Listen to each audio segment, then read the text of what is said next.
Hello everyone, কেমন আছেন সবাই? আশা করছি সবাই ভালো আছেন। সো আমাদের আপওয়ার্ক এ কমপ্লিট গাইডলাইন এই কোর্সটির আজকের পর্বে আমরা আপওয়ার্ক সম্পর্কে জানবো। জাস্ট আপওয়ার্কের একটা ইন্ট্রো দেখবো, বিকজ আমাদের এই ফুল কোর্সটি আপওয়ার্ক নিয়ে। সো স্টেপ বাই স্টেপ আমরা আপওয়ার্কের সব কিছু জানবো।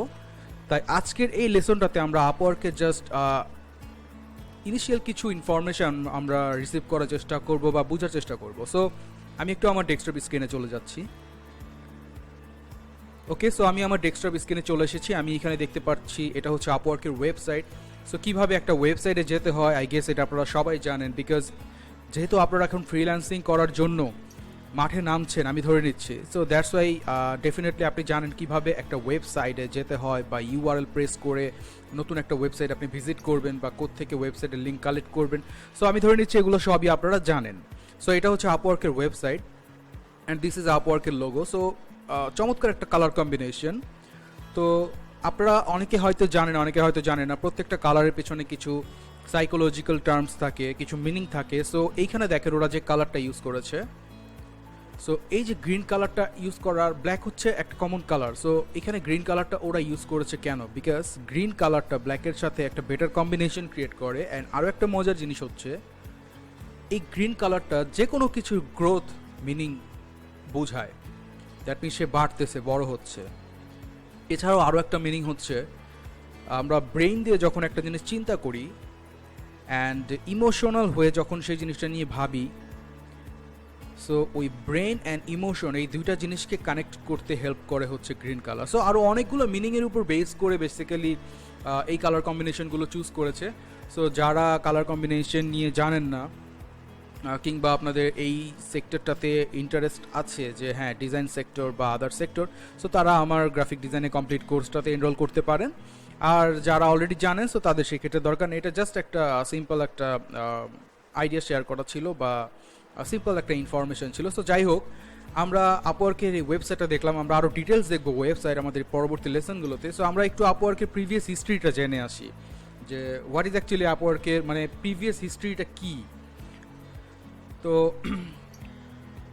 আপনারা অনেকে হয়তো জানেন যে ওডেক্স নামে একটা মার্কেট প্লেস ছিল, বাট সেটা এখন নেই। তো কেন নেই, কি হইলো, মারা গেল নাকি কি হইলো, এটা সবই আমরা জানবো।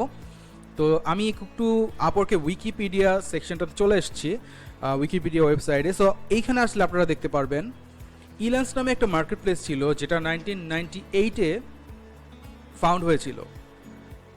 আরেকটা মার্কেট প্লেস ছিল যেটা হচ্ছে 2003-তে ওডেক্স নামে তৈরি হয়েছিল বা জন্ম নিয়েছিল, যেটাই বলি না কেন।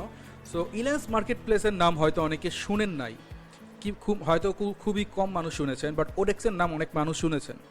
যারা ফ্রিল্যান্সিং শব্দটার সাথে পরিচিত ছিলেন কিংবা যারা কম্পিউটার এবং ইন্টারনেট এই দুইটা ওয়ার্ডের সাথে পরিচিত ছিলেন, তারা হয়তো অনেকেই ওডেক্সের নাম শুনেছেন। তো এই ইলান্স এবং ওডেক্স দুইজনে 2013-তে ডিসেম্বর 18 তারিখে এসে তারা কানেক্ট হয়ে গেল, মার্জ হয়ে তারা দুইজন একসাথে বিজনেস শুরু করলো, যেটার নাম দেয়া হলো ইলান্স ওডেক্স। অ্যান্ড এইভাবে করে তারা 2015 পর্যন্ত চলতে থাকলো। এবং 2015-তে এসে এই ইলান্স এবং ওডেক্স, এই ইলান্স ওডেক্স মার্কেট প্লেস তাদের নতুন নাম সেট করলো, যার নাম হচ্ছে আপওয়ার্ক, যেই মার্কেট প্লেসটা আমরা দেখতে পাচ্ছি।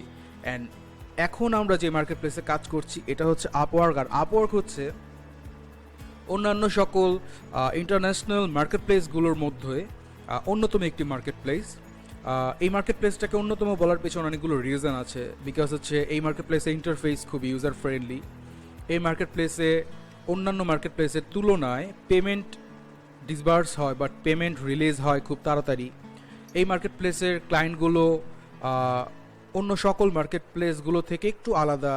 দে are very much professional and corporate style. So আপনি যদি একজন প্রফেশনাল ফ্রিল্যান্সার হন দেন ডেফিনেটলি আপনাকে একজন প্রফেশনাল ক্লায়েন্টের সাথেই কাজ করতে হবে, ডিল করতে হবে। সো সেই সেন্সে চিন্তা করলে আপওয়ার্কের ক্লায়েন্টগুলো একটু বেশি প্রফেশনাল। সো তাদের সাথে কাজ করে মজা। অ্যান্ড হচ্ছে প্রাইজিংয়ের দিক থেকে চিন্তা করলে আপওয়ার্কের ক্লায়েন্টরা যে কোনো কাজের ভ্যালু খুব ভালোভাবে দিতে জানে। সো আপনি তাদের সাথে ফ্রিলি কথা বলে আপনার কাজের ভ্যালু আপনি নিজে জেনারেট করে নিতে পারবেন বা ইনক্রিজ করে নিতে পারবেন। দেন হচ্ছে আপনার যে কোনো রকমের প্রবলেম হলে অন্য সকল ক্ষেত্রে যদি আপনি সেই প্রবলেমের জন্য সাপোর্টে নক করেন, সেই ক্ষেত্রে হয়তো একটু বেশি সময় লেগে যায়, বাট আপওয়ার্ক সেই তুলনায় খুবই দ্রুত তারা রেসপন্স করার চেষ্টা করে, অ্যান্ড এখন পর্যন্ত আমি খুবই দ্রুত রেসপন্স পেয়েছি তাদের সাইড থেকে।